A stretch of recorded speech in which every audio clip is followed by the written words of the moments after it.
Boa noite, galera. Bem-vindos a mais um webcast do SecurityCast. Hoje, de número 49, vamos falar sobre Pentest Hands-On. Vamos fazer algumas demonstrações para vocês, apresentar algumas ferramentas que já estávamos apresentando no outro webcast. O pessoal pediu para a gente continuar, só que a gente não conseguiu demonstrar efetivamente. Então, vamos aqui agora, então, dar as boas-vindas ao pessoal, nossos convidados. Começar pelo nosso amigo Alberto Azevedo. Boa noite, pessoal. Meu nome é Alberto J. Azevedo, sou especialista em segurança da informação. Estou aqui para tentar contribuir um pouco com vocês, para a gente mostrar um pouco mão na massa, como é que a gente faz um pentest, como é que faz o levantamento dos dados, como é que a gente faz a exploração das vulnerabilidades, das técnicas. O que der tempo da gente conseguir falar, a gente vai tentar repassar para vocês aí. Sudré. Boa noite, pessoal. Sejam bem-vindos ao SecurityCast, quem está nos assistindo aí ao vivo, depois via YouTube. Meu nome é Gilberto Sudré, sou professor universitário, perito em computação forense, pesquisador da área de segurança da informação. Estou aqui também para a gente bater um papo sobre Pentest Hands-On. Boa noite a todos aí. Pessoal, boa noite a todos. Meu nome é Gustavo Martinelli, eu sou advogado, especialista em direito digital. E a gente hoje vai ver se o pentest é legal. Você comete um crime na hora que usa pentest ou faz pentest, o que você deve fazer para você resguardar a sua responsabilidade e conseguir pentestar tranquilamente? Boa noite. Muito boa. Então, galera, meu nome é Alceu Júnior, sou consultor em segurança cibernética e segurança da informação. E hoje a gente vai entrar nesse papo aí, né, na parte de pentest, entrar nesse universo. Bom, todo mundo sabe, né, pentest nada mais é que teste de penetração, e pelo horário às 11 horas não esperem que seja alguma coisa pornográfica, tá? Por favor.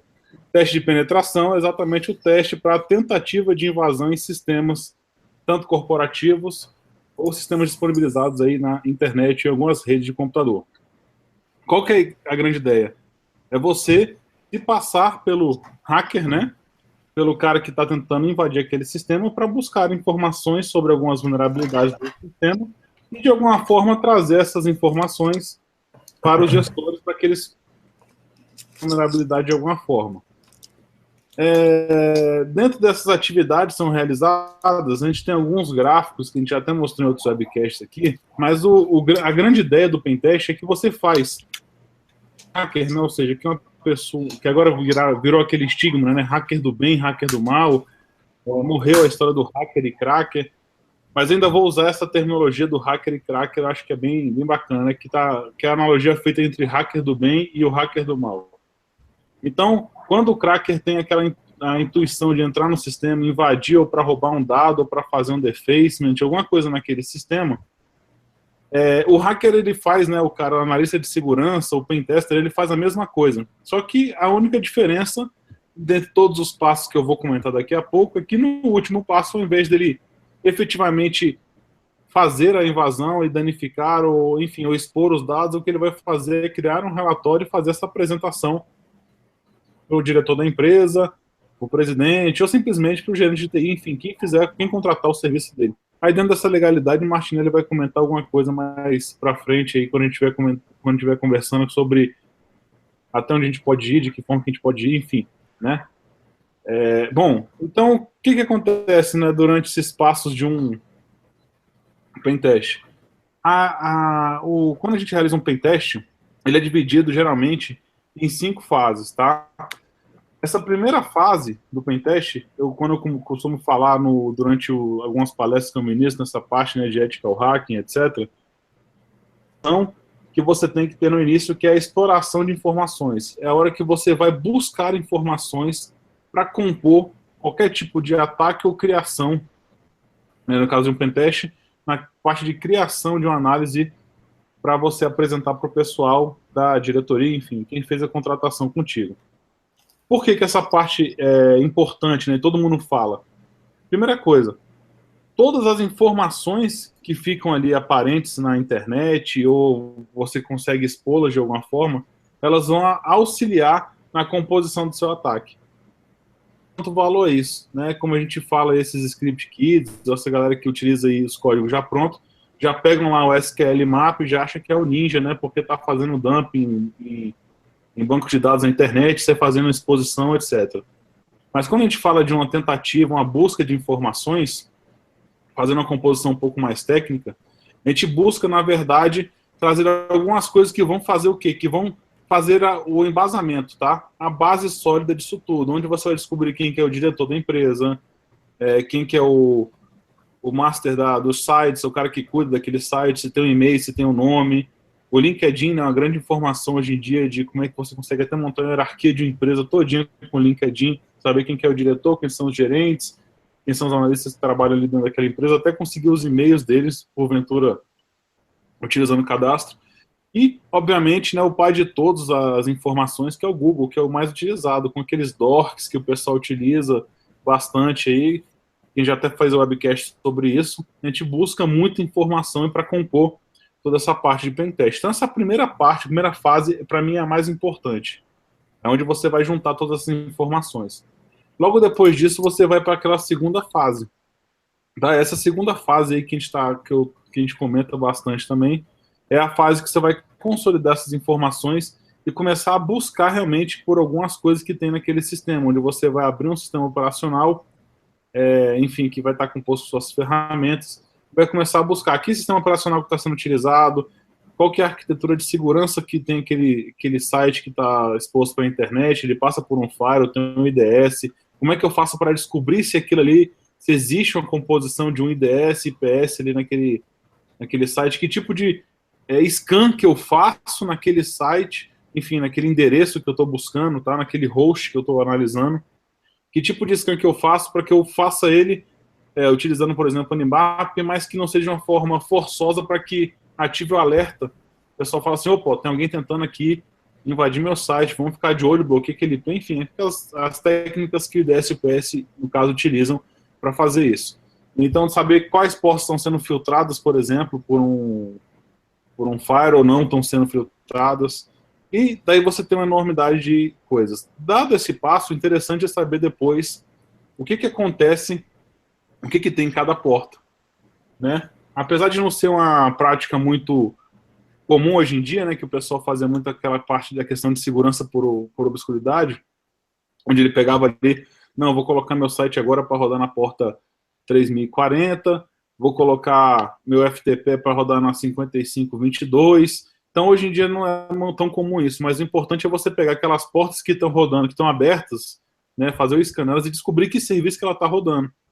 Descobrir se ela te emite um banner, se ela fala, opa, tudo bom aqui, ó, sou eu, Apache 2.2, né? E aí você já começa a compor, aquele ali é o Apache 2.2 de um sistema operacional Debian, que pode ter a vulnerabilidade de X, Y, Z, né? O Apache Struts, no caso aí que eu estou comentando agora. E você consegue o quê? Descobrir que naquela porta que tem um sistema operacional X, enfim, vai fazer a composição dessas informações que você está buscando. Alguém falou alguma coisa aí? Não. Tá, manda ver. Ah, tá. E aí vai fazendo essa composição desse espaço. Por fim, né, nós temos o terceiro passo, que seria efetivamente utilizar essa vulnerabilidade para fazer a invasão, ou seja, descobrir se tudo isso que eu utilizei, eu posso fazer, digamos assim, acessar o sistema, entrar nesse sistema. Qual que é a importância disso? Por mais que eu utilize todos esses tipos de... Saiba que tem um Apache, que ele está no Debian, que ele tem a vulnerabilidade do Apache Struts, enfim, que eu saiba que aquele serviço naquela porta, naquele sistema operacional, ele é possível de ser invadido, podem haver técnicas que façam bloqueio desse tentativa de invasão. E aí que o pessoal fala muito na internet, né? Poxa, eu fiz o scan, descobri que ele usa aquela porta, faz daquele jeito, tudo como o Alcion estava explicando lá, ou enfim, um vídeo que eu vi na internet alguém fazendo, só que na hora que eu fui tentar fazer não funcionou. Um grande exemplo disso, né, a antiga paixão do pessoal de demonstração, que até eu chegava a utilizar no tempo atrás, que era o NetApp, né, no Windows XP e 2003 Server, e a vulnerabilidade que você fazia em conexão reversa, ele funcionava muito bem até que você, por exemplo, ativasse um firewall. O firewall local da máquina, ele já evitava que você, por exemplo, demonstrasse ou fizesse invasão naquele sistema. Por quê? Ou que eu tivesse um antivírus. Porque ele faz o bloqueio, né? Ele faz uma barreira e vem aquela história de barreiras de segurança, né, onde você faz camadas de segurança de diversas formas. Você tem o firewall de host, né, você tem o IDS de host, você tem firewall, IPS, você tem outras técnicas de divisão de rede, né, de domínio, de classe, para que evite da pessoa chegar naquele ponto. Lógico, se a máquina estiver pura e simplesmente no Wi-Fi com você, sem proteção nenhuma, aquela possibilidade de você acessar aquela máquina é muito maior. Mas se ela estiver num website, no Amazon da vida, ou num host qualquer aí que esteja alocado, vai dificultar bastante, tá? Ou seja, vai chegar a beirar ao zero. Mas óbvio que vão ter várias máquinas com essas vulnerabilidades. O pessoal vai conseguir muito acessar essas máquinas que tiverem vulnerabilidades são novas e conseguir invadi-las. E é o que mais acontece, o pessoal que não deixa essas máquinas preparadas o suficiente para ficar na cara com a internet, acabam sendo rolando alguns defacements, enfim. E aí veria o quarto passo, né, que no caso de um hacker, seria o quê? Criar os relatórios para fazer uma apresentação para a diretoria. E no caso de um cracker, seria exatamente deixar o quê? Uma sementinha ali que eu chamo, né, para fazer o retorno. É como se fosse abrir uma outra porta para que ele possa retornar aquele host. É o que eu falo, muita gente só fica lá brincando de tentar achar para invadir site, vai invadir um host qualquer, e às vezes esquece que aquela tentativa que ele fez, ele pode querer voltar. E muitos hackers fazem isso, né? Existem casos que a média de um hacker num ambiente, a média, tá? Eu peguei esses dados aí numa apresentação do Gartner, inclusive. A média de tempo que um hacker fica dentro de uma rede corporativa no Brasil são de 240 dias. Então ele tem acesso a todo o seu parque de computador, enfim, ou aquele computador para executar o que ele deseja, como o zumbi, ou enfim, para minerar Bitcoin, que está na moda aí, que está caro pra caramba, o pessoal voltou, valeu a pena. Então ele tem 240 dias para trabalhar, a média. Tem máquinas que tiveram casos há mais de 8 anos, ou mais de 8 anos o hacker lá dentro.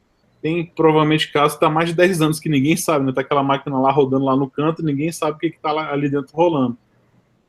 Mas enfim, esse seria o quarto passo, né? E o quinto, lógico, seria apresentar os resultados para a diretoria, no caso de um hacker, e quando a gente tiver num analista de segurança, né, um pentester, e no quinto passo de ou seja, o hacker do mal, aí vem o nome que quiser, é exatamente limpar o rastro, ou seja, eu vou limpar ali a casa, e nessa hora eu faço a correlação sempre com a história do CSI, né? O cara botou lá digital, agora ele vai limpar a digital, vai recolher o DNA que ele deixou na cena do crime, a mesma coisa é o hacker, né? O cara vai limpar lá para não deixar nenhum tipo de registro da onde que veio o ataque, da forma que ele entrou, acessou os IPs que ele dificulta achar se houve aquela, por exemplo, se descobriram, fomos invadidos, o que tem? Ah, não, a gente foi invadido, mas não achei que ele mexeu. Então ele não sabe qual vulnerabilidade que eu deixei aberta também para retornar, ou qual que eu usei para chegar lá. E existe muito esse tipo de ação para conseguir cavar e achar mais coisas para utilizar depois. Bom, não vou ficar falando muito, até porque os outros também querem falar, acho que eu acabei estendendo minha apresentação. Mas enfim, eu passo a palavra aí aos amigos para falar mais alguma coisa sobre a parte de pentest e dar prosseguimento. Só comentar uma situação, acho que tem um eco aí, está com o microfone aberto. Bom, beleza. Beleza. Acho que a questão do pentest, você abordou bastante bem aí a questão do passo a passo, lembrando que existem alguns procedimentos já mais ou menos padrão, inclusive aceitos pela comunidade, de como fazer o pentest, como você desenvolver o pentest. Com isso, você acaba gerando, né, vai ter uma forma estruturada de fazer isso, de fazer uma situação de tentar fazer o teste sem nenhum tipo de controle, nenhum tipo de estrutura, o pensamento antes do pentest acaba ficando perdido, acaba não chegando a lugar nenhum. Você tem que, na verdade, antes até de começar a fazer o pentest, você tem que se estruturar qual é o objetivo, qual é o foco e o que você está querendo realmente testar naquela situação. Então, só complementando essa questão, você abordou bastante bem aí o começo da situação. Roberto. Eu acho que o senhor falou bem ali, o senhor é bem didático, ele vai ponto por ponto. Eu acho assim, existe uma certa que não é bem uma religião, mas o pentest é uma coisa meio mística, assim, de o cara é racudo, é poderoso, não sei o quê. E, na verdade, o pentest, ele é mais aquele cara que perdeu um tempo fuçando e aprendendo as técnicas. Quando sai lá uma técnica nova de exploração, de vulnerabilidade, a pessoa foi lá e fuçou para descobrir como é que é. Você passa mais tempo em laboratório, né, aprendendo como usar as técnicas do que, de fato, usando elas em ambiente real. E aí, assim, só que o grande problema é bem esse, que até pela forma, pela maneira de ser, como as coisas funcionam, cada vez que sai uma vulnerabilidade, você pode saber, pode ter certeza absoluta que vai ter um campo enorme para as pessoas hackearem aquelas máquinas depois, porque existe todo um problema nesse ecossistema de atualização e de correção de vulnerabilidades dentro no ambiente de tecnologia em geral, não é só aqui no Brasil, é em qualquer lugar. E então, assim, se você pegar hoje com alguns comandos básicos, com uma pesquisa no Google, você acha dezenas de servidores vulneráveis com vulnerabilidades para você testar e tal. Agora, quando você está falando em termos de pentest daí profissional, não, eu vou fazer um pentest numa rede, numa empresa para determinar as vulnerabilidades, aí sim se torna praticamente necessário que você tome esses passos, até para você poder apresentar o relatório depois, né? Porque você precisa organizar o que você vai fazer, o que você vai tentar, fazer todo o levantamento da rede, primeiro, do que eles têm, qual que é a estrutura, quais são os serviços que eles usam.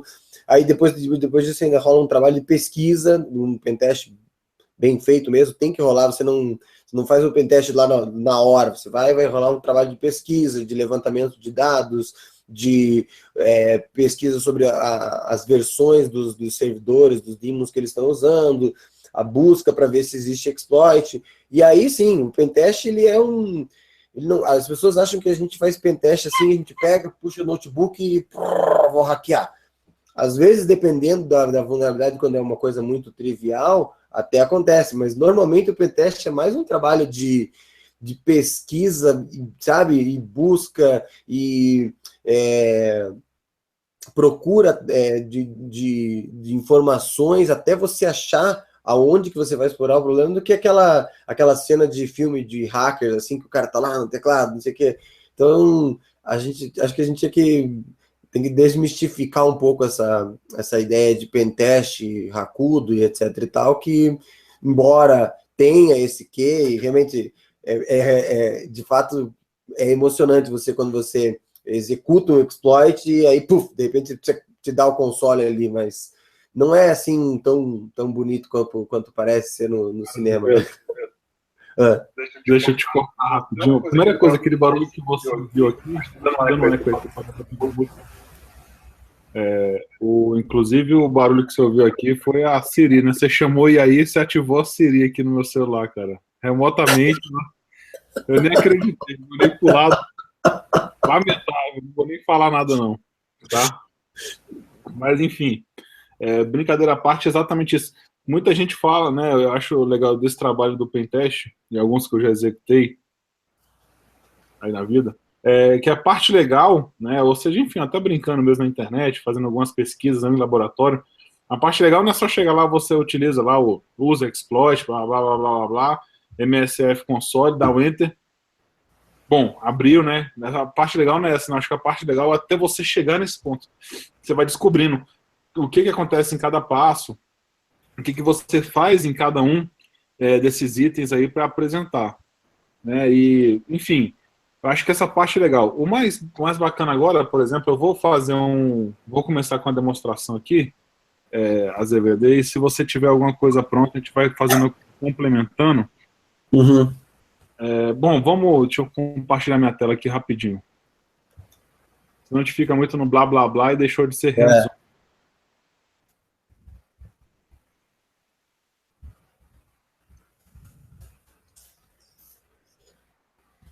Eu quero só perguntar para vocês se está replicando a minha tela de agora. Aí.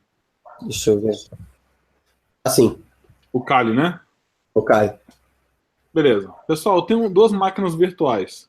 Eu vou estar com o Kali Linux aqui, tá? E assim, como eu sempre brinco, por que eu estou usando o Kali Linux? É porque, por acaso, é uma suíte de ferramentas que eu mais gosto de trabalhar, mas isso é independente. Você tem a seu Linux, instale suas ferramentas, fique à vontade para utilizar o que você tiver afim. Eu gosto do Kali, instalo nelas, tenho essa aqui como laboratório. E tem a outra máquina... Seja software livre ou não, né? Cara, é o que eu brinco bastante. O software seja Debian ou não, né? Só não pode ser o Windows, né? É, exatamente. Só não pode ser o Windows que você quer ser o vetor, não quer ser o foco, né, do ataque. Boa. Não, mas brincadeiras à parte aí, independente dessa utilização do software livre, não acho que existem diversas ferramentas e a gente tem que saber trabalhar com todas, tá? Eu defendo o software livre porque a gente consegue desenvolver ferramentas com elas e, enfim, as ferramentas são melhoradas, são compartilhadas na internet e eu defendo a utilização delas mais por causa disso, porque eu sou o cara do software livre. Mas, enfim, se o cara quiser utilizar outro tipo de software, fique à vontade, o negócio é utilizar. Vocês estão vendo minha máquina virtual, que vai ser o cara que vai tomar porrada, que é essa máquina aí, 192, 168, 110, a máquina que eu estou utilizando localmente aqui na minha casa, que é a máquina para ser explorada, a máquina de laboratório. Ela tem algumas vulnerabilidades ativas nela. Muita gente deve conhecer aí desses Metasploitable versão 2, tem a versão 3 que ainda não consegui brincar com ela. E aqui está o meu Kali. E o Kali Linux eu gosto de mostrar algumas ferramentas. Na última vez a gente não conseguiu apresentar, mas eu vou apresentar primeiro o MSF Console, que é o console do Metasploit, a parte gráfica, e como a gente comentou na última vez, utilizar sempre iniciar o serviço do PostgreSQL, que é onde vai usar a base de informações que ficam lá do MSF Console. Tá? Deixa eu iniciar ele aqui. Eu devia ter apertado o Enter antes, mas tinha que mostrar como é que era. Então eu vou ter essa... Deixa eu dividir aqui logo em 2 partes. Tá fácil para ler aí, pessoal? Tá conseguindo? Então tá. O MSF Console sempre tem esses bannerzinhos na entrada, são bacaninhos e tal. Ele é um comando, ele é uma linha de comando. Tá? Eu dividi minha tela aqui só para a gente utilizar alguma coisa didática mais para frente. Mas ele é linha de comando. E dentro desses comandos ele tem diversas coisas. Inicialmente você já pode apertar, por exemplo, interrogação e você vai ver quais são os comandos aqui. Eu vou rolar o scroll no mouse. E você vai ver que diversos comandos que vão utilizar inicialmente, né? Banner para display, para mostrar aquele bannerzinho do início, color para mudar, enfim, tem várias coisas que você tem que ir lendo aí, ver que tipo de possibilidade ele vai te dar. History para ver todos os comandos que você já utilizou ali dentro, tá? E, enfim, você tem que dar uma explorada lá nele, beleza? Então aqui você tem que eu trouxe inicialmente algumas vulnerabilidades que já existem nessa minha máquina. Eu não vou ficar mostrando o scan aqui agora, eu vou mostrar daqui a pouco mais para frente com outro softwarezinho gráfico que utiliza até o Metasploit, mas eu vou mostrar aqui inicialmente. Então, o que eu tenho? Se eu quero utilizar uma vulnerabilidade, quero carregar, na verdade, um payload, né, para explorar uma vulnerabilidade, você tem diversas formas de pesquisa. O Kali Linux agora já traz, eu não preciso mais ficar indo que o pessoal antigamente no website chamado, não é do Google Hacking Database não, ExploitDB, e lá tinha as vulnerabilidades. Agora já são carregadas aqui no próprio Kali. Quando você atualiza, desculpa, quando você atualiza, ele já vem aqui. Então você consegue fazer a pesquisa, do próprio exploit. Eu não vou lembrar aqui agora, mas você faz a pesquisa do exploit na própria linha de comando. Daqui a pouquinho eu pesquiso e falo para vocês. Aí aqui você faz search, eu acho. Search. Tá. Search exploit, tá? Então você consegue fazer a pesquisa do exploit que você deseja. Eu tenho um aqui que eu vou usar como, por exemplo, que é o exploit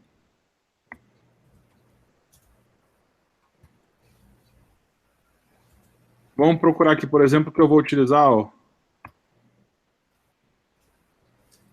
user map behind script. Só porque eu falei.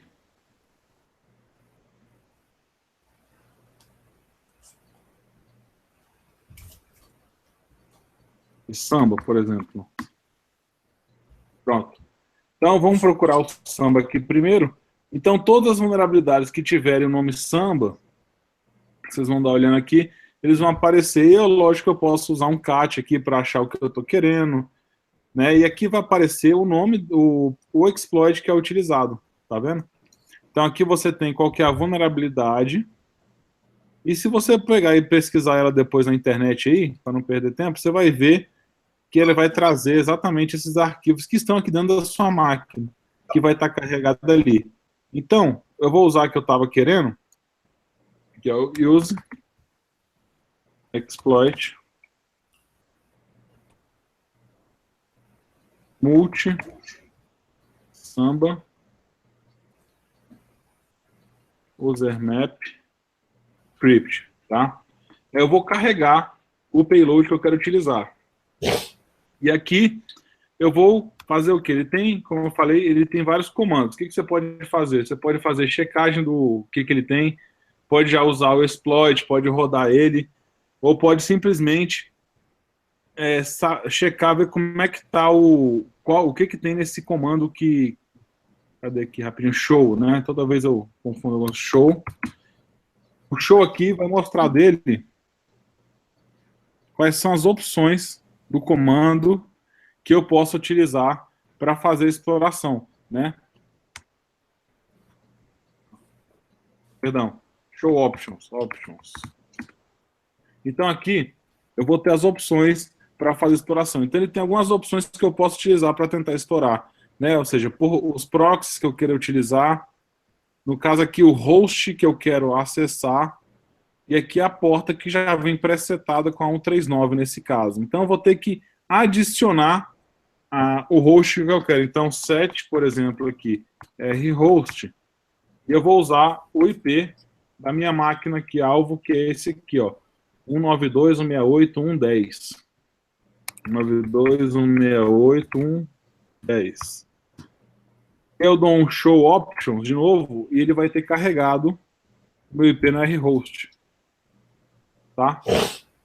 E aí o que eu falo? Aí eu simplesmente estou explorando uma vulnerabilidade desse sistema operacional que eu sei que ele já existe.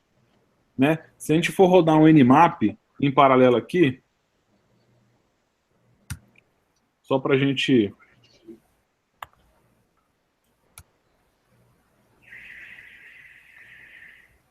Nmap...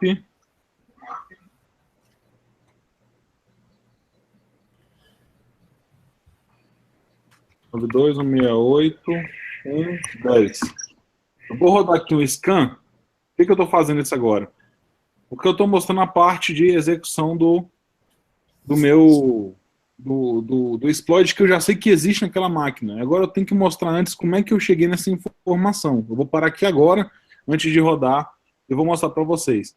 Eu dei o comando aqui, nmap, tá? Essas diretrizes aqui, depois eu tiro um tempo para explicar para vocês. Tá, mas eu estou pedindo aqui a versão das portas e as portas que ele está utilizando. Mais ou menos isso, só que com mais opções. A galera que sabe que tem muito mais coisa aí, por favor, não me bata nem me xinguem no vídeo. Tá? Vou dar uma puladinha, porque senão a gente vai perder muito tempo. E aqui tá, por exemplo, ó, eu estou usando a porta...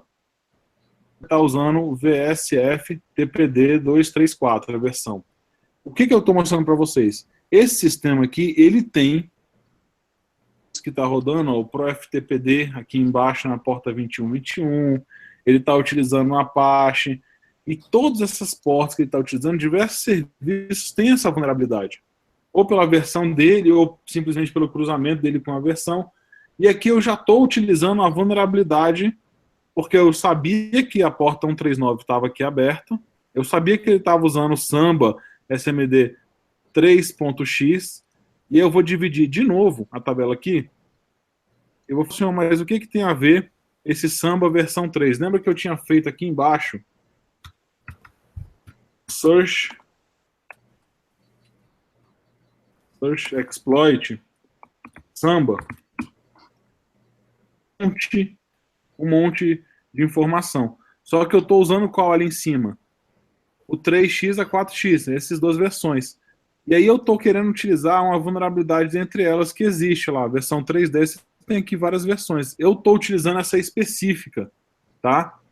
Que é do user map script. Estou usando esse tipo de vulnerabilidade que está aqui, descrita aqui, daqui a pouco eu vou procurar ela aqui para a gente, mas calma. Isso é isso aqui. Então, eu descobri que tem essa vulnerabilidade. Essa aqui é a parte que eu falei para vocês que é legal, ficar procurando, porque essa última aqui, que é simplesmente, se eu clicar aqui exploit, se tudo der certo, ele vai simplesmente explorar, vai fazer toda a conexão, aqui ó, ele vai fazer toda a conexão, vai iniciar uma conexão reversa no TCP nesse meu servidor, com o meu IP, que é o IP dessa máquina aqui do Kali, vai aceitar essa conexão do cliente, vai aceitar a segunda conexão, vai mandar um comando de teste, vai abrir os sockets, enfim, ele vai executar toda a parte de exploração, ou seja, que o exploit faz para explorar essa vulnerabilidade que a gente sabe que já existe, e aqui ele abriu para mim um shell na aberta. Fala assim, poxa, senhor, como é que eu sei que isso é um shell na versão... Se eu simplesmente dar um ls aqui, ele vai... Vou aumentar aqui agora, tela. Ele vai listar todas as pastas que eu tenho aqui. Tá vendo? Ele vai listar as pastas que eu tenho. Mas como é que eu sei, senhor, que você está aí?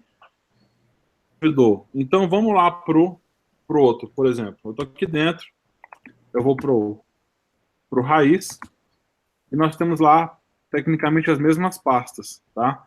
Então, deixa eu ver se eu estou aqui, não.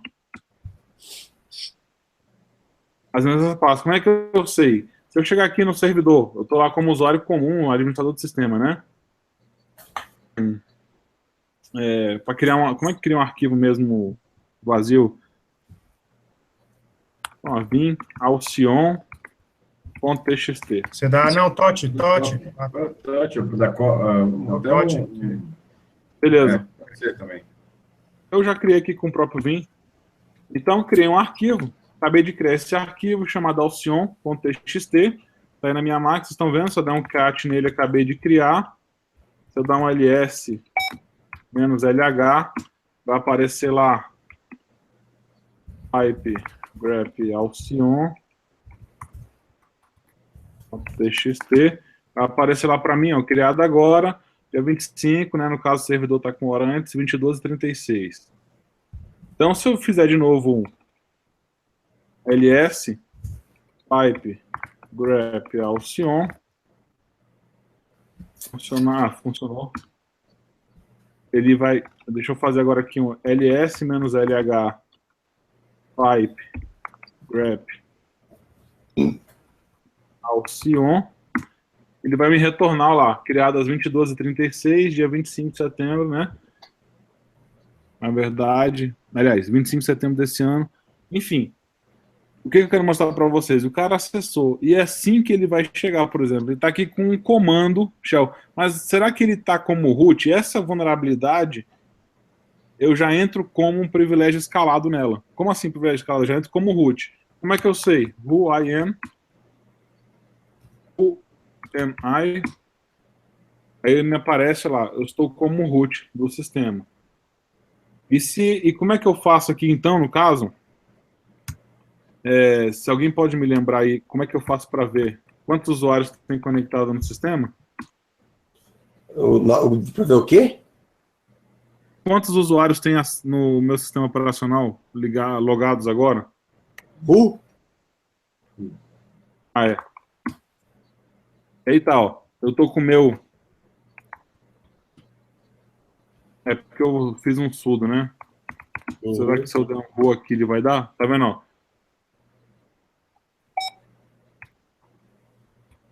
Eu tô aqui agora como FS admin e eu tô com uma porta, ou seja, uma conexão feita como root, um terminal shell que entrou depois, tá vendo? Ó? Às 22, 21 e 57. Enfim, e 38, né? Que foi a hora que eu comecei a demonstrar. Enfim, então eu tô mostrando para vocês que tem. Se eu chegar aqui e dar um exit, se eu cancelar, abortar minha sessão, vai aparecer aqui agora, eu não tenho mais Cara, não, se bem que a sessão está ainda conectada. Né? Ele não derrubou a conexão, ainda está lá a sessão. Mas enfim, eu já saí do meu sistema, eu já saí daquele sistema operacional ali, da conexão reversa, ela não foi derrubada. Então ela até existe, depois eu vou dar uma olhadinha aqui. Mas enfim, o que eu quero mostrar para vocês é que eu consigo acessar, tá? Então o MSF, ele vai, sim, não é simplesmente chegar lá e pegar o exploit e sair executando, como eu estou aqui fazendo, porque você tem diversos outros trabalhos para executar e para criar durante a sua tentativa, seu teste de invasão que você estiver fazendo aí. Nós temos um outro, eu não sei se você quer demonstrar alguma coisa agora, Azevedo? Não, na verdade, você demonstrou exatamente o que eu ia demonstrar. Mas eu estou fazendo outro aqui. Foi mal. Então, eu vou mostrar aqui rapidamente, vou dar um exit aqui, e vou executar um outro sistema que é bastante conhecido, né, chamado de Armitage. Ele é um modo gráfico da ferramenta, e vou mostrar outras vulnerabilidades, enfim, outro tipo de coisa. Então, eu estou executando Armitage, tem que estar com o PostgreSQL na máquina executado, rodando, ele vai usar o mesmo banco de dados, tá? Então, eu vou executar ele aqui para eu mostrar. Se eu falar executar mais uma vez, vai travar o sistema. Eu falei uns 15 executar seguidos. Então, enfim, eu vou utilizar o programa aqui agora, que é o Armitage, que ele utiliza o MFS, ele utiliza o Nmap, enfim, ele utiliza algumas outras ferramentas em conjunto para fazer. O Armitage, ele não é uma ferramenta, enfim, de exploração, mas ele é uma ferramenta muito didática quando a gente vai mostrar o pentest. Então eu vou só apagar aqui meus últimos hosts que eu estava... Quando você vai rodar aqui na máquina, lembra que eu rodei o comando do Nmap scan? Você tem várias formas. Você já tem aqui os comandos de Nmap já pré-setados, scan intenso, com o TCP, com todas as portas UDP, com todas as portas TCP, sem fazer ping, para não ficar pingando tudo. Se você quiser saber só qual é o sistema operacional, ele vai tentar um quick scan. Ou você pode usar o MSF scan, que é do próprio Metasploit. Então, você fizer um scan aqui, a gente já sabe o IP.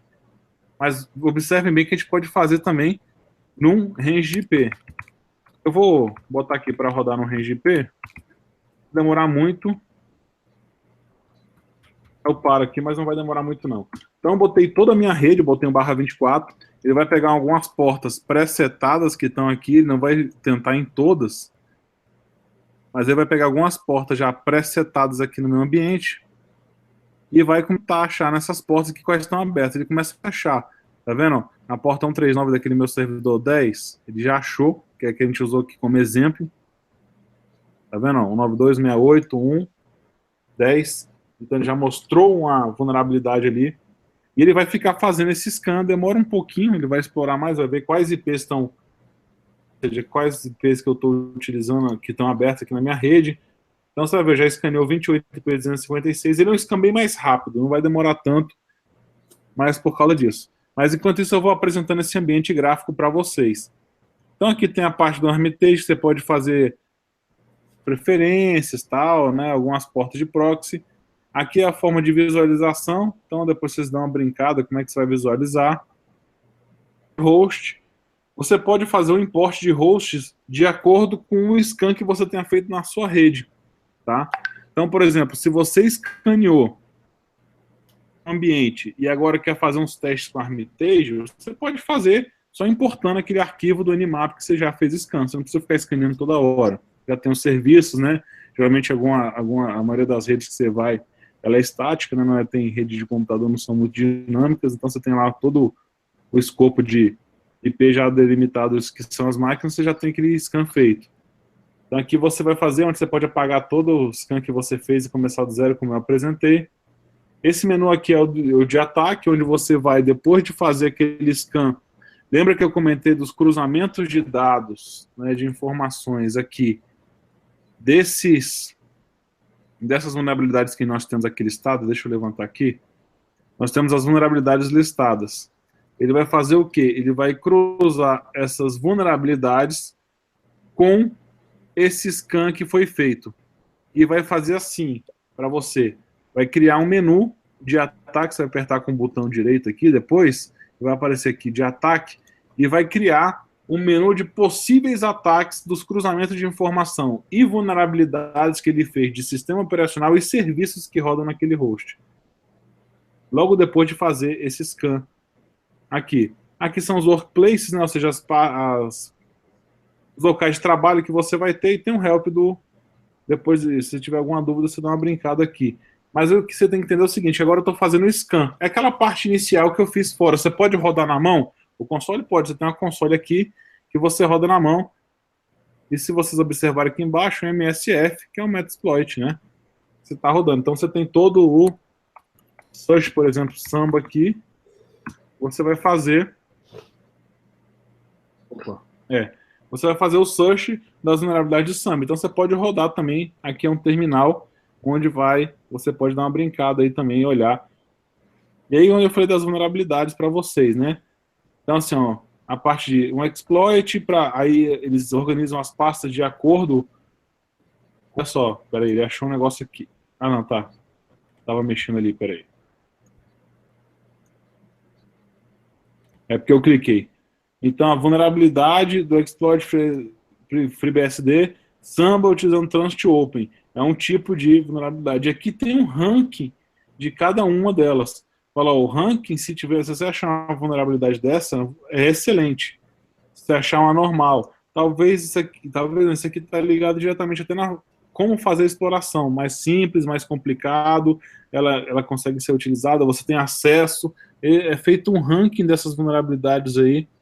Você pode até achar nos níveis de CSVSS, que é um ranqueamento que é feito também pelo comitê americano lá do NSA, e eles fazem um ranqueamento de se é alto, baixo, médio, se o risco é alto, se a pessoa acessar, enfim. Entre outras coisas. Então você tem aqui o MSF console para brincar também manual se quiser. Tá? Ele está terminando de fazer o scan aqui, fechou para mim, e ele vai fazer exatamente aquilo que eu falei para vocês agora. Ó. Usa scanner, tá vendo? Não? Vai fazer o FTP versão, vai tentar fazer um por um utilizar aqui os nossos ataques. Se eu chegar aqui e simplesmente fizer aqui, ó, Find Attacks, ele vai fazer, como eu falei para vocês, testar todos os ataques. Aí, ó, tá rodando aqui, ó, Linux, HTTP, Pandora. Vai testar até os ataques que não existem, ou seja, não tem ali o Symantec que estava tentando rodar, não existe aquele Symantec, mas ele testa todos para ver qual que é possível. Pode ser que passe um ou outro sem ele ver, lógico, por isso que o pessoal não gosta muito desse, a galera que é mais... não gosta muito de utilizar essas ferramentas automatizadas. Como eu falei, isso aqui é somente para mostrar para vocês a parte didática. Aí aparece aí, né, ataque de análise completa, Happy Hunting, vai lá se divertir no menu ataque, e você chega aqui e agora aparece o menu ataque. Se os senhores olharem aqui, tem diversas vulnerabilidades. Tá? Dentre elas aqui, a do Samba que eu falei, ó, User Map Script. Se eu clicar aqui para usar essa vulnerabilidade, ele vai fazer exatamente o que eu fiz naquele script, só que de forma automatizada. Olha lá.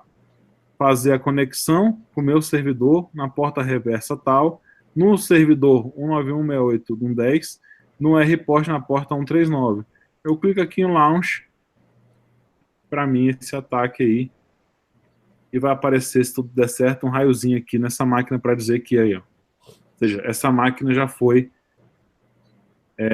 invadida. Você conseguiu abrir uma conexão com ela. Tá? E aqui você consegue brincar com essa máquina.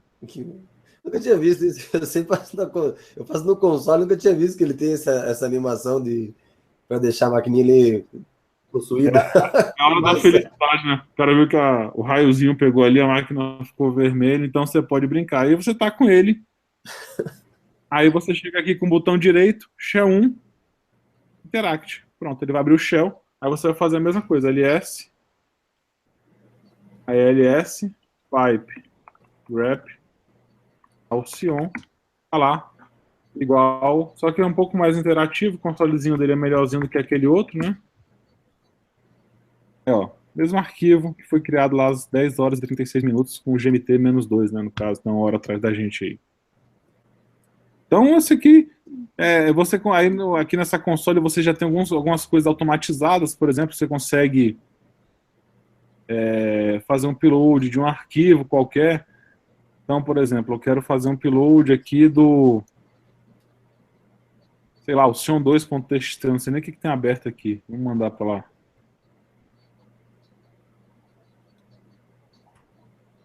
Ó, ele upou o sion2.txt. Lá no arquivo, você vem aqui na máquina. Eu vou levar o privilégio para ficar mais fácil de mexer nela. Você dá aqui um ls-lh pipe grep option.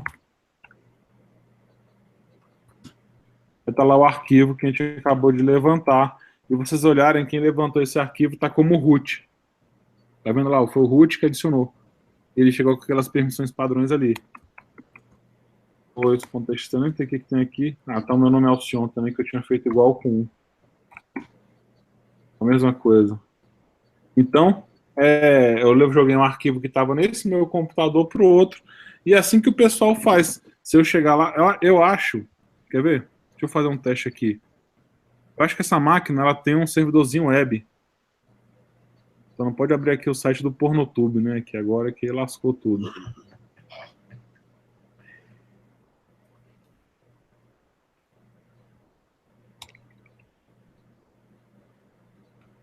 Eu estou acessando o web.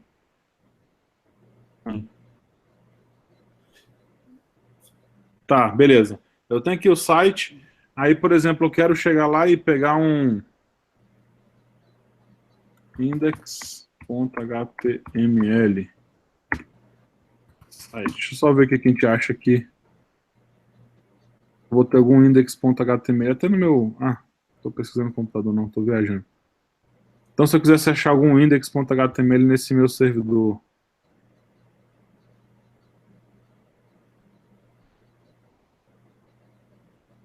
Acho que eu não vou ter nenhum index.html aqui.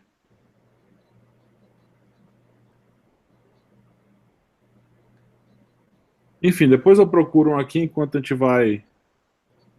Eu vou mostrar aqui para vocês, mas se eu tivesse algum index aqui, você chegava aqui e criava rapidinho um index.html para a gente poder fazer o up lá. Será que eu acho aqui na internet algum? Pronto? Deve ter um exemplo aqui, né? Qualquer um aqui. Bota index ali, file tab, HTML. Eu tô... Eu ia fazer... Eu puxei o mouse aqui. Aqui, ó. View page source, por exemplo. Tá aqui. Vou ver o código. Ctrl A. Vamos copiar esse site aqui, igual o pessoal faz as cópias, né?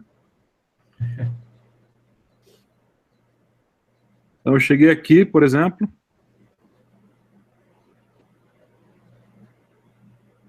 Como é que abre um arquivo aqui? Eu não sei mexer no modo gráfico aqui, velho. Você quer criar um arquivo? Aqui, ó, index.html. Já vou criar aqui já no barra aqui mesmo.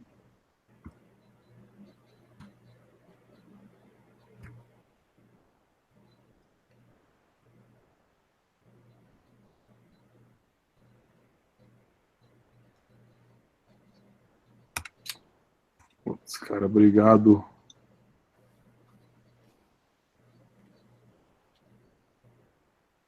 Cadê o terminal básico aqui?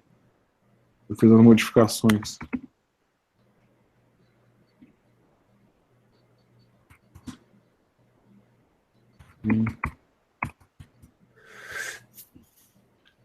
Aí você chega aqui.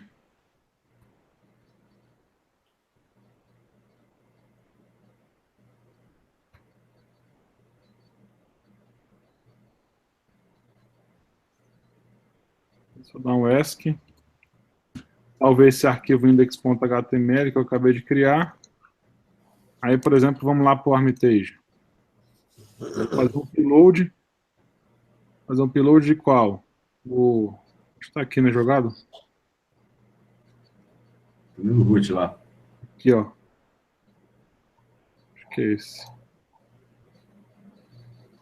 Ele jogou para lá. Isso mesmo. Então, se eu chego lá, o CD barra var, tá aparecendo aqui não? CD barra var barra www. Então tá aqui tudo o que tem dos sites. Se eu chego e faço o upload aqui,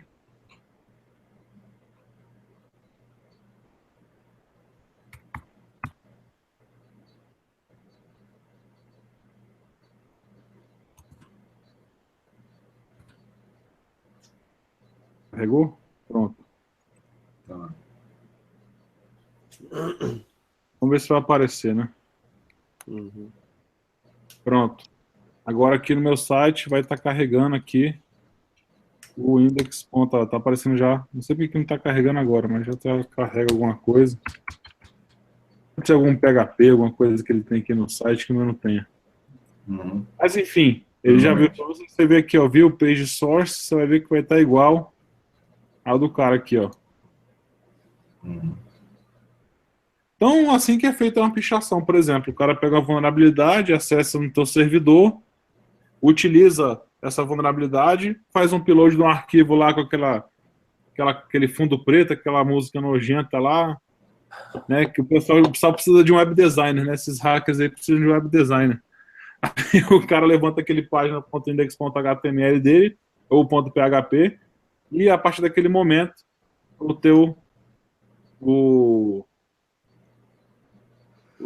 negócio tá alterado, tá publicado lá na internet. Então, essa é uma demonstração desses dois tipos aí, óbvio, que acontece, isso aí é só para mostrar realmente para o pessoal que não conhece muito, como a gente falou, que não sabia nem o que era, para que serve, etc. A demonstração de um exploit simples, o que é público, lógico que os melhores aí você vai pagar caro, né? Não vai ser barato, ou você vai ter que aprender básico mesmo para a galera introduzir, entender como é que funciona o Metaexploit, entender como é que funciona o Armitage, é o básicozão. E aí dá para vocês entenderem. Enfim, vou passar a palavra para vocês aí continuarem com o assunto que eu já falei, acho que até demais aí da parte de todo mundo. Eu acho legal o Gustavo falar um pouco sobre a questão da parte legal do pentest. Então, pessoal, vamos lá. O pentesting, ele, juridicamente, ele é um contrato bem atípico. É um contrato que não é igual a um contrato de compra e venda, de mandato, como já tem no Código Civil alguns artigos regulando. Isso quer dizer o quê? Isso quer dizer que as partes têm que ter uma preocupação muito maior em trazer todas as cláusulas contratuais que vão constar do instrumento. O que é instrumento? É o contrato propriamente dito. Então, Gustavo, tem que estar tudo no papel? Olha, gente, pode estar no e-mail, pode estar no WhatsApp, desde que exista ciência inequívoca e capacidade de provar que isso existiu. Correto? Agora, quando você fala tem que provar, você está falando que vai precisar de um processo, às vezes, né? Isso demanda tempo, dinheiro, e talvez você não tenha nem essa disposição. Então, faça tudo no papel, faça tudo muito bem feito, digamos assim, e tenha também SLA, né, Acordo de Nível de Serviço, e SLO e ANO também, Acordo de Nível Operacional. Por quê? Porque você precisa delimitar as responsabilidades daquilo que é seu. Imagina que você está fazendo um servidor, um pentest no servidor, o servidor queima. Pô, foi você. Né? Foi um pico de luz, mas como você estava fazendo um pentest, foi você que queimou o servidor. Então, tem que estar no ANO bem dividido de quem é a responsabilidade por cada equipamento ou cada perímetro, né, da segurança que você vai estar penetrando. O ANS é que se, por um acaso, durante o pentest, algum serviço cair, eles vão ter um tempo para te acionar e você, dependendo do serviço, vai responder em 24 horas, em 48 horas. É para isso que serve o ANS. Então, isso tudo também tem que estar bem delimitado. no contrato. As outras questões também, porque você pode incorrer, e aí, gente, eu digo pode, em tese, incorrer no parágrafo 1º do crime trazido pela Lei Carolina Dickmann, que é o invasão de dispositivo informático, quando ele fala que se você produzir alguma ferramenta, propiciar na divulgação de ferramentas com o fim, né, de praticar invasão de dispositivo informático, daí então você poderia estar praticando esse crime, o que, obviamente, nós sempre dizemos, depende muito da sua intenção, né, o que você, enquanto pentester, quer invadir aquele servidor, né, e mais, se você firmar um contrato, você foi contratado para aquilo ali, entendeu? Agora, eu defendo a questão do pentesting para interesse público, sei, né, porque alguns sistemas aí permitem vazamento de dados e os crackers, eles ficam monitorando isso e os hackers têm condições de divulgar sistemas vulneráveis para que as empresas tomem providências para impedir esse vazamento de dados, né, que é o famoso Data Loss Prevention, né, que as empresas têm que ter. Teve uma empresa hoje foi noticiada, a Deloitte, né, ela foi noticiada que ela teve um vazamento de dados, isso é muito, muito sério. Agora, não existe sistema 100% seguro, mas você tem que tomar os seus cuidados. Então, recapitulando, faça um contrato bem feito e justamente por ser um contrato atípico, contrate um profissional competente para isso, para que você não tenha surpresa. E preveja todos os itens que vão fazer parte desse tipo de teste que você vai realizar. Delimite bem o objeto do teste, para que você não seja surpresado ou responsabilizado por algo que aconteceu que está diametralmente oposto àquilo que você assinou um contrato para fazer. Correto? Outra coisa importantíssima, termo de sigilo. Né? Você tem que se declarar ciente de que qualquer informação que você obtiver com base nesse pentest, você não poderá divulgar. Isso traz credibilidade à pessoa que pode te contratar. E esse é um mercado que tende a aumentar muito mais. Mas eu não escuto falar, mas eu não vejo ninguém abrindo vaga no classificados para contratar, não tem nada no Cato. Olha, gente, nenhuma empresa quer assumir que ela é vulnerável. Essas contratações, elas existem, mas elas existem de forma por indicação, por procurar profissionais que mantêm blogs ou participam da comunidade, são renomados, enfim. Os perfis existem e as empresas procuram, sim, esse tipo de profissional. Agora, ninguém vai sair gritando no megafone que, nossa, eu acho que eu estou vulnerável, eu preciso que alguém venha aqui ver se está tudo certinho, entendeu? Vocês imaginem um banco fazendo isso, né? Só te cortar rapidinho, tem também uma outra questão além dessa, é óbvio, né? Ninguém quer sair falando que está vulnerável, enfim. Mas também tem a questão de confiança, né? O cara começa agora, quem que é esse cara que está tentando? Será que ele quer buscar uma informação a mais?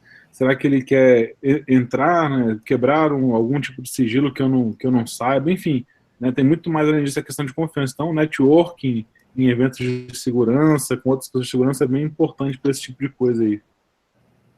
Sim, faz todo sentido, né? Você está pedindo para a pessoa testar simplesmente como invadir virtualmente, né? Nova fronteira que nós temos aí, né? Terra, mar, né? E o ar, mas agora o virtual também é uma porta de entrada para que você possa ser invadido.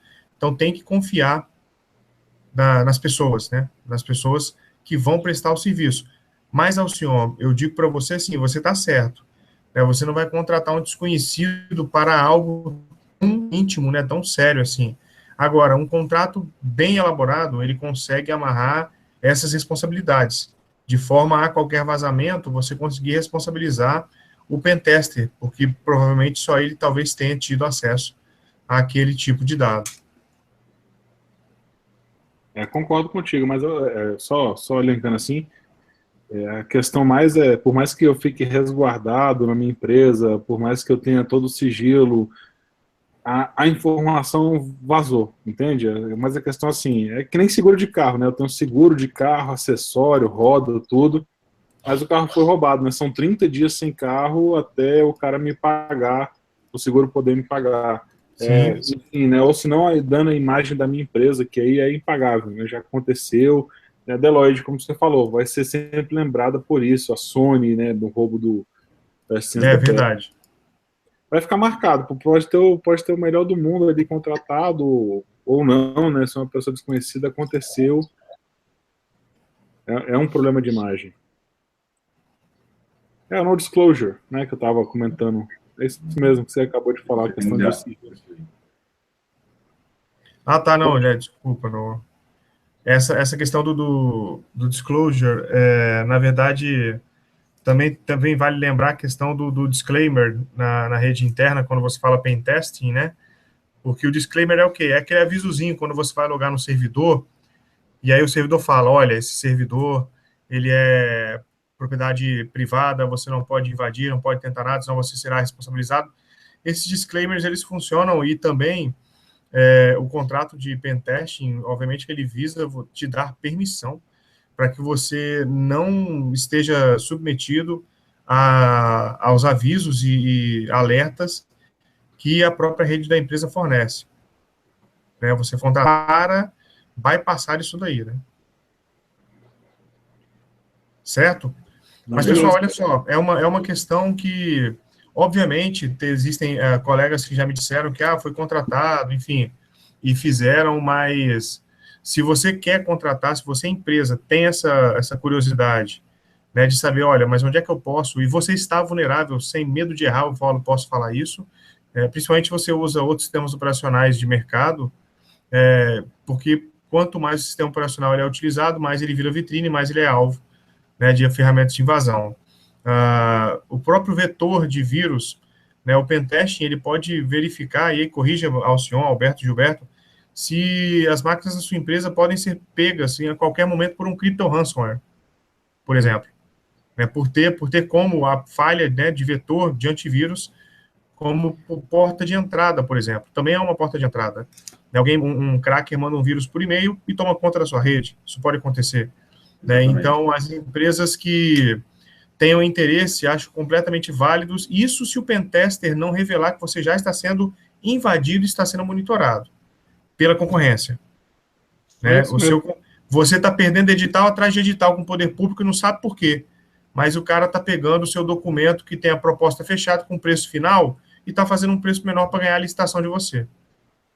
Paranoia? Ou então... ou eu sei um pouco demais e as pessoas um pouco de menos. Né? Isso é plenamente possível. Pergunte para qualquer pessoa que entende razoavelmente de TI que isso pode estar acontecendo exatamente agora na sua empresa. É verdade, isso aí faz bem o tipo. Acontece o tempo todo, né? Foi aqueles dados que eu vi lá, que eu te falei que eu vi na apresentação do Gartner. Em média, um hacker fica 240 dias sem ser detectado numa rede corporativa. É a média que se acha aí dessas informações. Enfim, é o Gartner que está falando, né? Do maior centro de pesquisa aí. Não é qualquer, né, o blog do Zezinho ali, nem o Telegram do fulano. Mas, enfim... Se a gente, Alcion, só te interrompendo, desculpa, se nós formos pegar um caso emblemático, após a denúncia do Snowden, com a apresentação de provas irrefutáveis, né, que ele apresentou, a própria Alemanha falou, né, que ela se sentiu desconfortável, porque que as empresas norte-americanas vieram negociar com elas no momento em que eles perceberam que estavam vulneráveis para a negociação, propondo preços de contratos, né, abaixo do mercado, e justamente soluções que eram precisas, como se primeiro tivessem sido espionados, para depois você chegar lá com um produto que a pessoa está efetivamente precisando.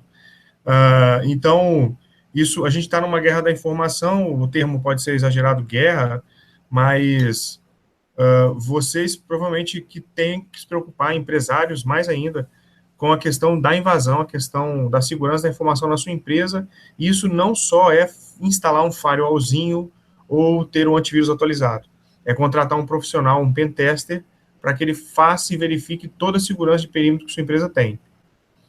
Certo? Né, Martinelli, eu não vejo como exagero, não, porque hoje em dia o cara declara guerra por outro presidente, né? Um presidente fala que você declarou, então, assim, tá valendo tudo, né? Um tá declarando guerra pelo outro. Assim. O maluco do míssil. Você declarou pra mim, pronto, você fez um post no Twitter, foi uma declaração de guerra oficial. Exatamente, a post do Twitter declarou guerra. Mas é isso aí, galera. Quem diria?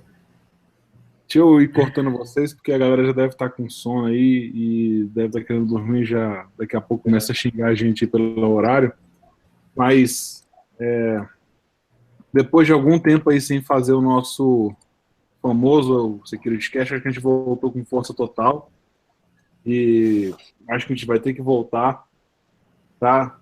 Vou passar rapidamente para cada um aí para falar sobre as novidades de segurança. Eu vou começar, se alguém me permite, eu sei porque esse aqui não é da Microsoft, tá? Fiquem tranquilos, senão eu não vou falar da Microsoft dessa vez. Vou falar do antivírus, não sei se todo mundo ouviu falar desse antivírus aí, que é o famoso Avast, não é isso? Isso.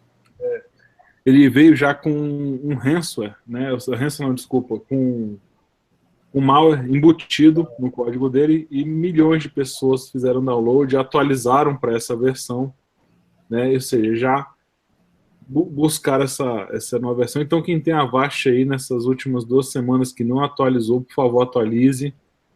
Faça essas atualizações aí. Já existe algumas formas de mitigar, mas a atualização dele você já resolve o problema.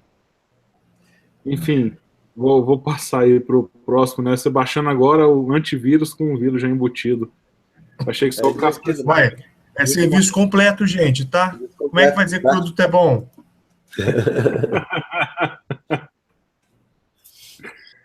Olha, eu particularmente queria ressaltar essa notícia que o Martinelli tocou ali no assunto, que eu achei que foi um boom hoje, foi um boom essa notícia, esse negócio da Deloitte, até pela seguinte questão: o problema não é o que aconteceu, ser invadido, toda semana tem alguém sendo invadido, o problema é quem foi invadido, entendeu? E assim, a Deloitte, aquele troço que a gente estava falando sobre a questão de que como isso arranha imagem, como isso arranha reputação, porque assim, o grande problema é bem esse: a Deloitte presta consultoria para grandes bancos, para as maiores empresas da Fortune 500, e aí assim, de repente ela faz serviço de auditoria, ela faz inclusive serviço de consultoria e presta serviço de cibersegurança e tal, e aí de repente ela é invadida, vaza um monte de informação de cliente, de e-mail. E o pior, cara, os caras, tipo assim, eles foram invadidos naquela história, o cara derrubou a bola. Um servidor que não tinha autenticação com segundo fator de autenticação, os caras foram lá, hackearam, pá, acabou. Então, assim, eu achei bem... foi um boom mesmo, sabe? Quando eu fiquei, a Deloitte foi invadida, eu falei, cara... Tipo assim, para bater essa só quando invadiram o pessoal lá do Hackers Team mesmo, lá, que aquele lá eu fiquei de cara mesmo. Tipo assim, o feitiço virou contra o feiticeiro, mas esse da Deloitte hoje eu fiquei bem de cara. Mas mais até porque assim, a gente só sabe por enquanto que invadiram. Ninguém ainda não começaram, vai demorar algumas semanas para que comecem a surgir as informações do que tinha e o que vazou nessa invasão. Uhum. Coisa de 5 bilhões de e-mails e coisa parecida que foi vazado. Mas vamos lá. Eu separei aqui uma notícia que, na verdade, me chamou muita atenção sobre o Blueborn, que é aquela vulnerabilidade do Bluetooth, que tem uma estimativa de 5,3 bilhões de dispositivos que estão em perigo. O mais grave desse ataque, na minha visão, bem, a vulnerabilidade permite que um atacante consiga injetar código em outros dispositivos através de Bluetooth. O que mais me chama a atenção é que esse tipo de vulnerabilidade, você não precisa parear, na verdade. Só o Bluetooth do dispositivo está ligado já é suficiente para que um outro dispositivo que tenha Bluetooth, que tenha infectado, esteja infectado, ele consiga injetar um código em praticamente qualquer tipo de dispositivo Bluetooth, que seja um headphone, um smartphone, uma televisão, qualquer outra coisa parecida. Então, assim, um ataque muito, muito grave, né? E você, basicamente, atualmente, quem não atualizou, a Android está para lançar uma versão agora de solução do problema, a Apple já lançou, mas, assim, quem não atualizou, a única alternativa é deixar o Bluetooth desligado. Então, realmente, um tipo de vulnerabilidade muito grave mesmo, isso. Essa é a minha notícia de segurança aí da semana. Martinelli? Gente, eu não vou falar de notícia, não. Assim, na verdade, eu vou falar que eu queria para o Natal desse ano que o WhatsApp contribuísse com a justiça brasileira. Acho que o Papai Noel não vai trazer essa notícia para você. É o que eu queria pedir para o Papai Noel, assim, que o WhatsApp, não vai rolar. Que o WhatsApp contribuísse para... Essa é outra notícia. Vocês viram que bloquearam o WhatsApp lá na China, de vez agora? Na verdade, eu escutei uma propaganda hoje que eu achei interessante trazer para cá, mas assim, realmente eu vou fazer sempre esse pedido para o Papai Noel, para ver se o WhatsApp contribui com a justiça e para de ser um meio de cometimento de crime, enfim. Sobre a desculpa, né, de estar provendo privacidade para os seus usuários. E, por favor, não abaixem o volume desse vídeo. E a questão parece que a urna eletrônica agora vai vir com a impressão do voto, né? A pessoa vai poder conferir a impressão e vai cair no negocinho, na urnazinha. Ela não vai ter contato, ninguém vai pegar esse papel. Esse papel vai ser impresso, vai cair numa urna. A pessoa só vai poder conferir em quem que ela votou que foi impresso. Um amigo meu já utilizou esse teste, estava rodando em teste aqui em Brasília. Um amigo meu testou na última eleição e rodou. Exatamente isso, é uma urna transparente. Isso, é a partir de 2018, exatamente isso. Para imprimir. Isso. Aí na hora que ele faz o voto, ele imprime, ele confere ali, aí já corta e o voto já está lá dentro da urna, ou seja, cai lá dentro, você faz a conferência. Como é que eu exibo minha tela aqui mesmo, gente? Peraí. O segundo ícone da esquerda, verde. Isso, foi. Vou compartilhar, hein? Alguém tá vendo minha tela? Agora sim. Tá vendo? Então, aqui, ó, tá vendo? Ó, voto impresso começa a valer em 2018. Aí tá mostrando aqui a transparência, tá vendo? O papel, ele tá todo mundo vendo aqui? Sim. Então vai votar normalmente como é na urna, vai imprimir e vai cair nessa urna física aqui o papel impresso para poder propiciar uma recontagem dos votos. Cara, sabe qual que é o nome disso? Duplo fator de autenticação. Acabou. É isso aí. Você tem um físico e eletrônico. Acabou. Perfeito. Tomara, né? Assim, tomara que valha mesmo, né, esse negócio. O pessoal tava falando em questão de valores e tal, mas tem tanta coisa que é muito mais cara e pior que o pessoal banca aí no governo, que eu acho que isso aí vale muito a pena. Com certeza. Também acho.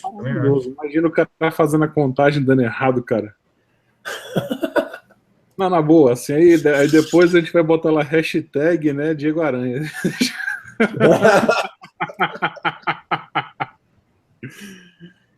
Mas beleza.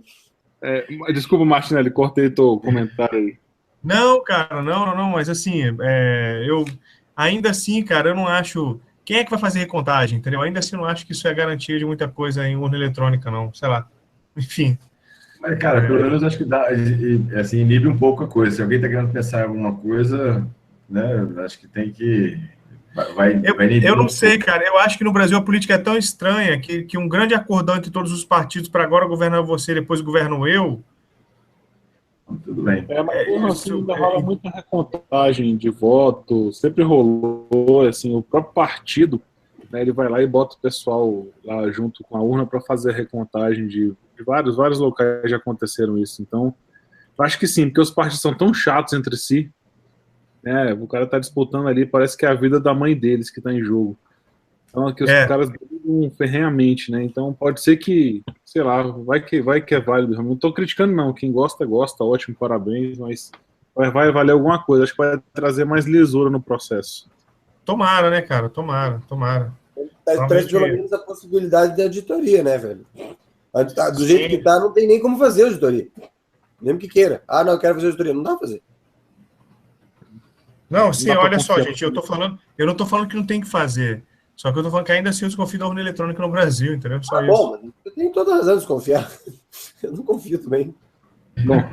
Bom, pessoal, não deixar isso para outro debate, a gente chama de Diego Aranha daqui a 10 meses, né, para pré-eleição 2018. Mas o TSE garante que ele é seguro. Sim. Porque ele é offline. Não tem, né? Não. Gênios do Brasil. Mas vamos lá, então. Pessoal, primeiramente eu quero agradecer, então, a todo mundo que participou com a gente, que fez o comentário, fizeram as perguntas, a gente foi respondendo. Espero que a gente consiga fazer mais esse tipo de hands-on com vocês. Acho que vai ser bacana demonstrar algumas coisas. Lembre-se, né, por mais básico que seja, a ideia é trazer informações básicas para que vocês depois continuem aplicando o conhecimento lá atrás. Pessoal, para que vai sair do zero, que nunca trabalhou com segurança ou que não tem noção de todas as ferramentas, a ideia nossa é ir trazer. Gostaria de agradecer ao pessoal que nos acompanhou, aos participantes que estão online aí, aos que vão assistir a gente depois, estiver assistindo agora aí no trabalho, ou à noite, outro dia, né? Estiver aprendendo alguma coisa, bacana, tá ajudando. E vou abrir o espaço agora para os nossos amigos aí, a partir do Careca até o advogado. Beleza, obrigado pela presença, pela audiência de vocês. A gente agora vamos voltar e vamos ver se conseguimos manter pelo menos uma regularidade voltar ao nosso SecurityCast com uma certa frequência. Espero que vocês tenham gostado. Acabou não dando nem tempo de a gente falar tudo que a gente queria falar. É muita coisa. Esse universo de pentest, acho que se a gente fizesse 10 cache, ainda tinha assunto para falar. Mas quem sabe a gente marca um depois, daqui a um tempo, para falar, para dar uma continuada no assunto sobre um pentest hands-on, parte 2, Advanced Techniques. Legal. Bom, pessoal, boa noite mais uma vez. Obrigado aos meus amigos Alberto, Alcione e Gustavo aí pela companhia. Para quem está nos assistindo aí ao vivo, um grande abraço, boa noite a todos, bom dia, na verdade, né? Já passou de meia-noite. E para quem está nos assistindo também depois, no YouTube também, obrigado aí pela audiência aí. No mais, um grande abraço a todos, até o próximo SecurityCast. Um grande abraço. Obrigado aí pela audiência. Martinelli? Pessoal, muito obrigado pela audiência de vocês, pelo acompanhamento. É por isso que a gente sempre se preocupa em fazer um SecurityCast de qualidade com esses meus colegas aqui que são grosso calibre nesse assunto. E gostaria de pedir para vocês se inscreverem no nosso canal no YouTube, para que vocês deem o like nesse vídeo se vocês gostaram, porque isso ajuda bastante a gente. A gente está querendo, oficialmente, nós estamos querendo nos tornar YouTubers, né, para ganhar esse nome. Já temos o maior grupo de Telegram de segurança da informação do Brasil, com quase 2.000 inscritos. Né? Então, você também, por favor, além de se inscrever no nosso canal, curtir esse vídeo, entre no nosso grupo do Telegram. Beleza? Você ajuda bastante a gente, para a gente continuar fazendo os vídeos. Ok? Então, vamos lá. Boa semana para todo mundo. Então tá, pessoal. Só para a gente reforçar aí, nosso website, né? Nossa página de internet, securitycast.com.br. Nosso Facebook é o facebook.com/seccast. O YouTube, vocês estão assistindo no youtube.com/securitycast. Nós temos o iMasters também, vocês podem procurar lá o perfil SecurityCast. E no SoundCloud está upando aí as últimas versões, né, o soundcloud.com/securitycast. Então faço convite aos senhores aí para daqui a 15 dias aproximadamente. Se tudo der certo aí vai ser pré-Latinoware, a gente pode ver se consegue fazer um Latinoware edição especial. Mas se vê lá daqui a 15 dias, o tema aí está em votação no nosso site, nós vamos postar lá depois, tem algumas coisas bacanas para vocês irem votando. Se inscrevam no Telegram, vou escrever aqui depois, é t.me/seccast. Sigam a gente lá depois, a gente conversa aí, vamos chegar aos 2.000 membros lá no nosso grupo para debate de segurança. Abração, até a próxima, falou galera, tchau, tchau. Falou pessoal, um abraço. Falou galera.